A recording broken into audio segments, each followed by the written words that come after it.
With the clone army being raised and trained upon Kamino, the Galactic Republic received perhaps the greatest fighting force within the galaxy. For 10 years, these Kaminoan clone troopers were focused upon nothing but warfare, with their trainers ensuring that the Republic had nothing to worry about in terms of quality and efficiency. But as the Clone War went on, 3 years of fighting significantly depleted the ranks of these original clones from Kamino. As millions of clone troopers fell or were injured upon the battlefields across the galaxy, the Republic needed a new source of clones that they could use to confront the forces of the Separatists. Ultimately, Palpatine would find this new source, but in the process of doing so, coupled with the necessities of the war, these new clone troopers would be significantly inferior to their Kaminoan brothers. In this video expose, we'll look at why clone troopers decreased in quality as the Clone War went on, explaining the new methods in cloning that the Republic would turn to try to replenish the depleted ranks of its army in the final year of the war. By the final year of the Clone War, the Grand Army of the Republic was quickly approaching a crisis, potentially facing a total collapse in their fight against the Separatists. A total of 1/3 of the original clone troopers from Kamino were dead, with countless more too injured to continue their usefulness upon the battlefield. Not only that, but the war was truly a galactic conflict, with the remaining clone troopers stretched thin across the galaxy with their Jedi generals, fighting brutal campaigns. There was also a major problem. Even with accelerated growth, the Kaminoan clones had a 10-year process for producing full-grown troopers, meaning even those that began the cloning process at the start of the war were still years away from being ready to enter the battlefield. It was definitely a desperate situation for the Republic. Fortunately, Supreme Chancellor Palpatine had a plan and knew exactly where to turn, not just to assist the Republic war effort, but also the Sith Grand Plan.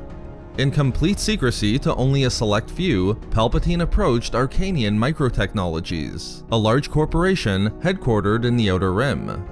Publicly, it carried on business as a major supplier of technological equipment and health-related products. But its true expertise was in biological and genetic engineering techniques, including the art of cloning. But the Republic didn't just need a second cloning source. They needed a source that could produce clones quickly. And this is where the specialization of Arcanian came in. Unlike the Kaminoan cloning methods, clone troopers could be produced with their methods in roughly 1 year using their Spartai cloning technology. Therefore, the Republic and Palpatine had exactly what they needed, and secretly hired the corporation to create a second, cheaper clone army for their war against the Separatists. To facilitate the production of this new clone army, billions of Republic credits were devoted to the effort, with new clone centers being built on Syntax II, a moon of Coruscant within the Galactic Core, and operating as a second Kamino. Throughout the last year of the war, with Palpatine's commissioning of this new clone army still unknown to the Republic, these new Arcanian clones were slowly integrated into the Grand Army's ranks, including the 501st Legion and the Coruscant Guard, among other units. Not only that, they were also deployed into their own specifically commissioned unit, known as the 14th Infantry Brigade, allowing the cloners to see their abilities and test their strategic effectiveness. Ultimately, the existence of the new clone army and their production on Syntax II was revealed to the Republic following the Battle of Coruscant, where these clone troopers heroically defended the Republic capital against the Separatist attack. As the Arcanian clones were fully assimilated into the Grand Army, it appeared as though the war couldn't be lost, with the Republic's ranks now bolstered. There was only one problem. The clone troopers developed through Arcanian's technology were vastly inferior to their Kaminoan counterparts. As they were slowly integrated into existing units throughout the final year of the war and then fully assimilated, the overall fighting effectiveness of the Republic's clone army was nowhere near its capabilities in the early campaigns of the war. None of this should be surprising. It was the result of their accelerated 1-year growth and training regimen versus the 10-year process on Kamino. Whereas the Kaminoan troopers had years of hands-on training, combat exercises, and education, the Arcanian clones did not have that benefit. Instead, they were instructed through a process known as flash training, a technique where holographic flashes were administered to clones that were still within their growth stage, practically downloading basic skills into them. Although this method allowed these clones to accumulate knowledge, skills, and competencies very quickly, their overall effectiveness was nothing close to the Kaminoan clones.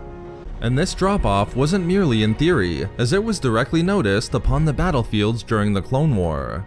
Even before the existence of the Arcanian troopers was officially revealed, theories began to circulate about those clones that had been integrated into existing units of Kaminoan clones, their lack of skill causing suspicions that they weren't from Kamino. There was an obvious lack of marksmanship and strategic understanding, a result from their decreased training and education. But in the end, the overall decrease in quality between the clones didn't matter, especially by the time they were officially revealed after the Battle of Coruscant. Sidious was pulling the strings behind the scenes. As he would tell the Arcanian Clone Master, as seen in the introductory quote to Chapter 12 in the Legends novel Order 66, a Republic Commando novel, the Arcanian troopers didn't have to approximate the skills of those originating from Kamino. They only needed to be fit for one purpose: to carry out Order 66 and usher in Sidious's new order.